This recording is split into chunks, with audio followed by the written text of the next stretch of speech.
Demak, suhbatdan keyin dasturimizni lavhalar taqdimoti bilan davom ettiramiz Muhayyaxon va albatta ilk lavhamiz ham muxlislarimizni, teletomoshabinlarimizni, ayniqsa adabiyot, she'riyat muxlislarini befarq qoldirmaydi degan umiddamiz, chunki ilk lavhamiz Yangiariq tumanida o'tkazilgan ijodiy uchrashuvdan tayyorlangan. Albatta, ekranga yaqinroq kelasiz, aynan adabiyot muxlislari, shinavandalari, she'riyatga oshno qalblar. Siz uchun ajoyib lavha tayyorlangan, marhamat, birgalikda tomosha qilamiz.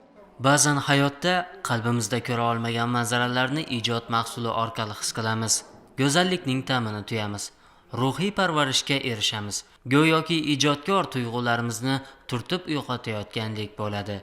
Yangiariq tumanidagi ixtisoslashtirilgan ta'lim maskanlaridan birida O'zbekiston Yozuvchilar uyushmasi a'zosi, Shuhrat medali sohibasi, Turon Fanlar akademiyasi akademigi Sayyora Samandarova bilan bo'lib o'tgan ijodiy uchrashuvda she'riyatning qalbga yaqin tuyg'ular jamlanmasi ekanligi yana bir bor namoyon bo'ldi.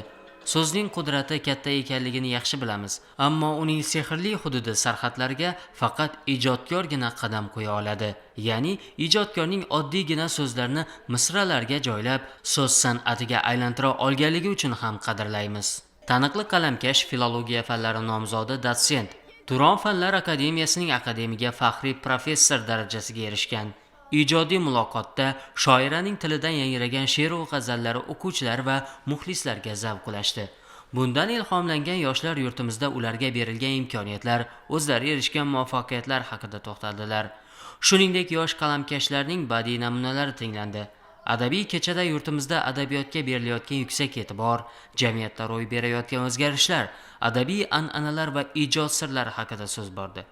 Uchrashuvda adabiyot o'qituvchilari, o'quvchilar ishtirok etib, ustoz ijodkorning suhbati va she'rlardan bahramand bo'lishdi. Shoiraning bolaligi, otasi va farzandlari haqidagi ijod namunalari ayniqsa yoshlarga juda manzur bo'ldi.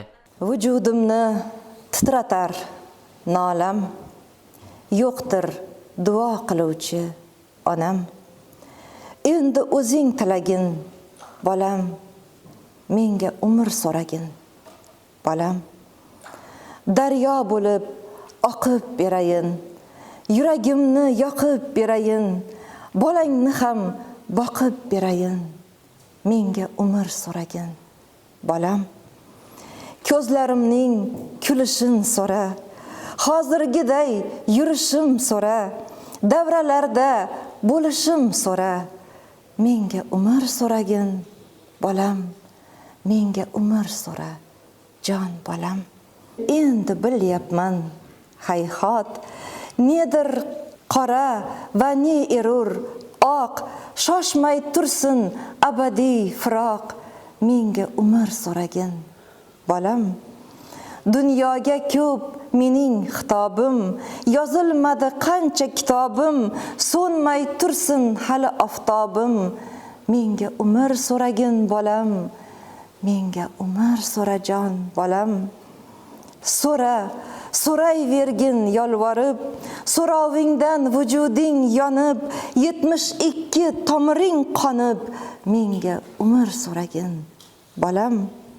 Yonginamda yurib bersin de, yana uzoq turib bersin de, so'z qasrini qurib bersin de, menga umr so'ragin, bolam. Shoir onam bor mening deb ayt, yuragiga kirmasin de dard, ko'k toqiga har kun borib qayt, menga umr so'ragin, bolam, menga umr so'ra, jon bolam.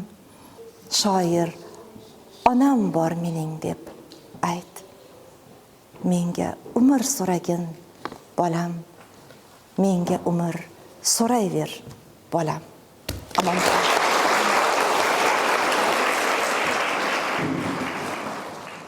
Shuningdek, uchrashuvda Urganch shahridagi oliy ta'lim dargohlarining adabiyotshunos, filolog mutaxassislari, Yangiariq tumanidagi faol jamoatchi ayollar ishtirok etib, insoniy fazilatlar va ezgu g'oyalar umr bezagi ekanligi haqida o'z mulohazalarini bildirishdi.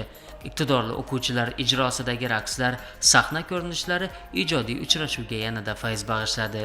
Uchrashuvda ta'kidlanganidek, ijodkor o'z she'rlarida ayol va ona obrazlarining sehrli qirralarini ochishga, ularning nafaqat jamiyatning to'laqonli va faol a'zolari, balki shu jamiyatning ko'rki bezagi ekanligini uqtirishga intiladi. Uning tasviridagi ayol har qanday xalq va mamlakatning kelajagi, sog'lom va barkamol yoshlarni yetkazib beruvchi mo'jiza. Xulosa qilib aytganda, bunday ijodiy muloqotlarda momolarimiz qalbidagi sokinlik, milliy libosdagi qizlar nazokati, ayol muhabbati bo'y basti bilan namoyon bo'ladi.